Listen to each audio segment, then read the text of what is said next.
Hey guys, welcome back to my YouTube channel. So how are you all doing? Today I am back here with the topic that is pigmentation. So today I am going to talk about the causes of the pigmentation and what is pigmentation. ठीक है, तो आज की हमारी इसी topic पे video होगी. तो उससे पहले अगर आप मेरे चैनल पे नए हो तो please subscribe it and if you like my videos तो click the like button also. Then अभी हम बात करते हैं पिगमेंटेशन की.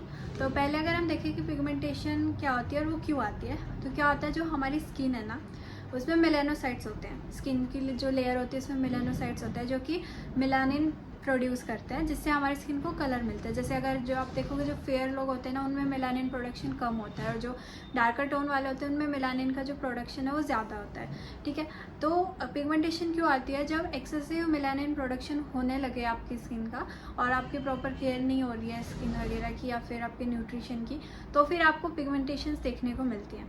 ठीक है, अभी पिगमेंटेशन भी वैसे मेजरली दो टाइप की होती है, जिसमें एक होती है हाइपर पिगमेंटेशन, एक हाइपर पिगमेंटेशन.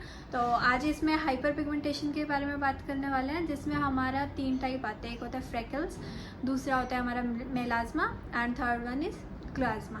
ठीक है, तो ये क्लाज्मा मेलाज्मा आपने आई थिंक की नाम सुने ही होंगे. ठीक है, फिर उसके बाद जो हाइपर पिगमेंटेशन होता है वो एक अलग होता है. ठीक है, उसको हम ट्रीट नहीं कर सकता है, बट हाइपर पिगमेंटेशन को किसी ग्रेड तक ट्रीट किया जा सकता है.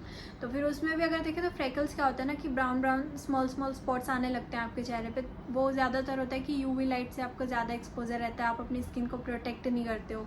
ठीक है, तो उस वजह से होता है. फिर उसके बाद मेलाज्मा देखें तो वो ज़्यादातर देखा जाए तो प्रेगनेंसी के बाद ही देखा जाता है. ठीक है, क्योंकि बहुत सारे ऐसे न्यूट्रिशन की डेफिशिएंसी हो जाती है और हम उसको फिर क्योर भी नहीं करते, तो फिर वो पिगमेंटेशन में भी कन्वर्ट हो सकता है बाद में फिर. ठीक है, क्योंकि ये जो पिगमेंटेशन होता है ना वो एक स्किन का डिसऑर्डर होता है.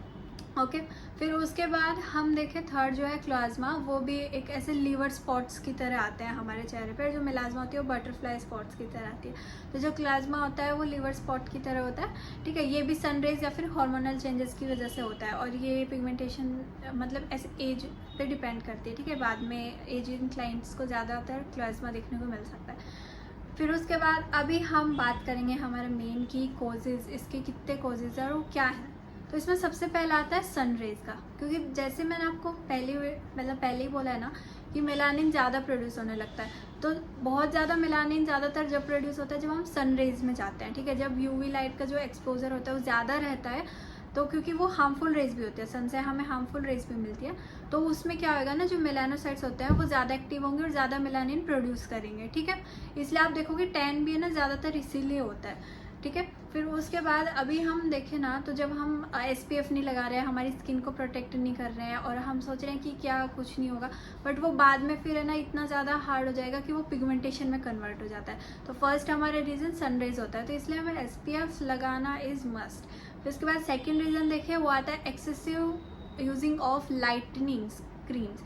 जैसे अगर आप देखोगे तो लाइटनिंग क्रीम्स बहुत सारी आती है मार्केट में, जिससे कि हम एक बार लगाते हैं तो हमें हमारी स्किन है ना एकदम फेयर दिखने लगती है कि हाँ कितनी सुंदर है, ऐसे अच्छी लगे.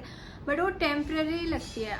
आपने जिस दिन लगाया उस दिन आपको लगेगी, थोड़े दिन तक लगती रहेगी, बट फिर बाद में अगर आपने बहुत टाइम तक इसको यूज़ करते रहा ना, फिर उसके बाद वो भी पिगमेंटेशन में कन्वर्ट हो जाएगी. ठीक है, क्योंकि उसमें बहुत से ऐसे इंग्रेडिएंट्स होते हैं लाइटनिंग क्रीम्स में जो कि हमारी स्किन के लिए बहुत हार्मफुल होते हैं. फिर उसके बाद देखिए यूजिंग एक्सेसिव ब्लीचिंग प्रोडक्ट्स. अगर आप ब्लीचिंग प्रोडक्ट या फिर ब्लीच भी जो आती है वो आप रेगुलरली करवाते रहते हो तो वो भी ऐसा है कि वो टेम्प्रेरी आपको अच्छा लगता है, लेकिन जैसे आप बंद करोगे या फिर थोड़े टाइम बाद देखोगे जैसे एज बढ़ती जाती है ना, क्योंकि बहुत सारे चेंजेस भी होने लगते हैं बॉडी में, फिर उस वजह से क्या होगा ना कि फिर आपके चेहरे पे पिगमेंटेशन दिक्कत आती है, क्योंकि आपने पहले कभी स्किन की केयर नहीं की. लाइटनिंग क्रीम्स और ब्लीचिंग से आप टेम्प्रेरी ग्लो लेते रहे. ठीक है, तो वो हमें अवॉइड करना चाहिए जितना हो सके. ब्लीचिंग तो आपको अवॉइड ही करनी चाहिए. फिर उसके बाद हम देखें मेडिकल प्रॉब्लम. अभी ये भी ज़्यादातर रहता है कि अगर आपको कोई मेडिकल प्रॉब्लम हुई, आप बहुत ज़्यादा मेडिसिन लेते हो तो उस वजह से भी आपको पिगमेंटेशन देखने मिल सकती है. फिर उसके बाद हमारा आता है हार्मोनल चेंजेस का. जैसे एज के बाद भी देखेंगे तो मेनोपॉज कंडीशन जो होती है उसमें भी आपको पिगमेंटेशन दिखते हैं, क्योंकि हम हमारे फिर डाइट पे नहीं ध्यान दे पाते हैं. ठीक है, हम हमारी हेल्थ पे, हमारे न्यूट्रिशन पे नहीं ध्यान दे पाते. अगर हम स्टार्टिंग से या फिर अभी से भी आप न्यूट्रिशन पे देना ध्यान स्टार्ट करोगे ना, अपना हेल्दी खाना खाओगे, तो आपको स्किन पे भी फिर कोई ऐसा पिगमेंटेशन एक्ने कुछ भी प्रॉब्लम नहीं दिखेंगी. तो एक हमारा हार्मोनल चेंजेस का भी आता है जिसकी वजह से पिगमेंटेशन आती है। ठीक है, फिर उसके बाद हम एक और देख सकते हैं पोस्ट प्रेगनेंसी, वो तो होता ही है, मोस्ट कॉमनली है ये तो कि प्रेगनेंसी के बाद आता है, क्योंकि हम न्यूट्रिशन दोबारा से वैसा नहीं ले पाते हैं, हमारी बॉडी में बहुत चीज़ों की डेफिशिएंसी होने लगती है। ठीक है, तो ये तो कुछ कॉजेज़ हैं जिसकी वजह से भी आपको पिगमेंटेशन आती है, जिसमें सबसे मेन तो हमारा सनराइज ही होता है। तो इसमें हमें क्या करना होता है ना कि हमें हमारी स्किन को प्रोटेक्ट करना होता है। It is in and out, हमें बाहर से क्या SPF लगा के धूप में जाना होता है, हमारे फेस को कवर करके रखना चाहिए। ठीक है, क्योंकि अगर आज कुछ नहीं लग रहा आपको, कल कुछ नहीं लग रहा, बट थोड़े टाइम साल बाद भी आपको लग सकता है कि आपको थोड़े पिगमेंटेशन आना चालू हो सकता है, क्योंकि आपने कभी स्किन की केयर नहीं की।